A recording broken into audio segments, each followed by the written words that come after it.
ये कर्नाटक के बेंगलुरु से ये बड़ी खबर आ रही है, जहां बड़ा हादसा हो गया है।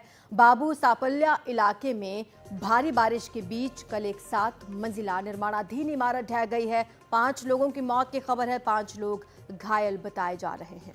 और जो जानकारी मिल रही है उसके मुताबिक 13 लोगों को रेस्क्यू कर बचा लिया गया है। अधिकारियों ने बताया कि यह घटना ऐसे समय में हुई जब शहर में भारी बारिश हो रही थी। आपातकालीन विभाग के 2 बचाव वाहन को राहत कार्य में लगाया गया। मलबे को हटाने और फंसे हुए लोगों को बाहर निकालने के प्रयास अभी भी जारी हैं। बताया जा रहा है कि इस इमारत के लिए सिर्फ 4 मंजिल की इजाजत थी, लेकिन इसके बावजूद बाकी के फ्लोर बनाने का काम किया जा रहा था। ये हर बार जब ऐसे हादसे होते हैं तो ये बात निकल कर अक्सर सामने आती है कि नियम कायदों का उल्लंघन किया गया, और ये नियम कायदों का उल्लंघन मिलीभगत के बिना हो नहीं सकता।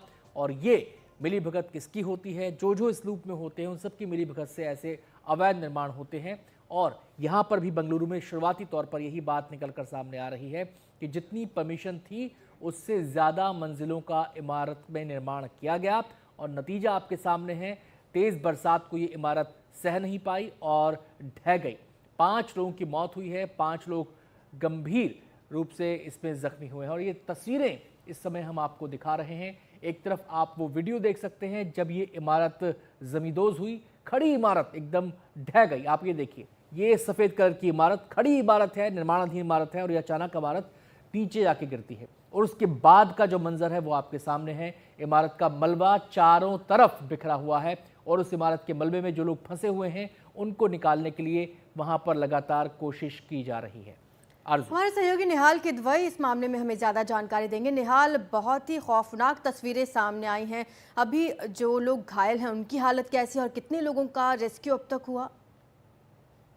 देखिए, अब तक वहां से 13 मजदूरों को रेस्क्यू किया गया है जो अलग अलग कामों में लगे हुए थे। इनमें से 5 की हालत गंभीर बताई जा रही है, और साथ ही साथ 5 मजदूरों की मौत भी हुई है। इस हादसे के बाद जब वहां पर उप मुख्यमंत्री, डीजीपी फायर सर्विसेज और स्थानीय विधायक आए, तीनों से जब हमने बात की तो उन्होंने एक बात तीनों ने साफ की कि 4 मंजिला इमारत, जैसा कि आपने भी बताया, 4 मंजिला इमारत की इजाजत थी।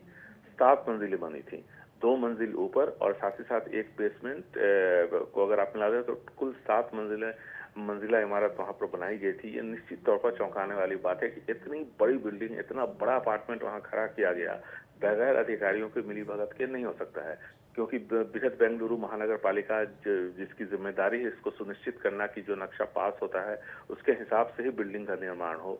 तो वहां पे अगर इतना बड़ा बिल्डिंग बना तो निश्चित तौर पर अधिकारियों की मिलीभगत थी। और एक बार फिर उप मुख्यमंत्री ने वहां पर इस बात की घोषणा की कि जो लोग इसके लिए जिम्मेदार हैं उनके खिलाफ कार्रवाई होगी। लेकिन ये घोषणा हमें हमेशा सुनने को मिलती है जब कभी भी ऐसे हादसे होते हैं। जब तक अधिकारियों की जिम्मेदारी तय नहीं होगी तब तक इस तरह की घटनाओं को रोकना नामुमकिन है। जो प्रत्यक्षदर्शी थे, जिन लोगों को बचाया गया, उनमें से 2 मजदूरों से हमने बात की थी जब उनको ले जाया जा रहा था, और उन्होंने हमें ये बताया कि तकरीबन 4 बजे के आसपास का वक्त था जब अचानक से ये पूरी बिल्डिंग हिलने लगी, और जो लोग बाहर की तरफ थे, निचली मंजिलों पे काम कर रहे थे, जैसे टाइल्स लगाने का या पाइप फिट करने का, वो लोग वहां से भाग निकले। लेकिन जो लोग ऊपरी मंजिल पर थे वो फंस गए, क्योंकि लिफ्ट अभी लगी नहीं थी और पूरी तरह से काम नहीं कर रहा था, बिजली का कनेक्शन नहीं था, और ऐसे में इतना बड़ा हादसा हो गया।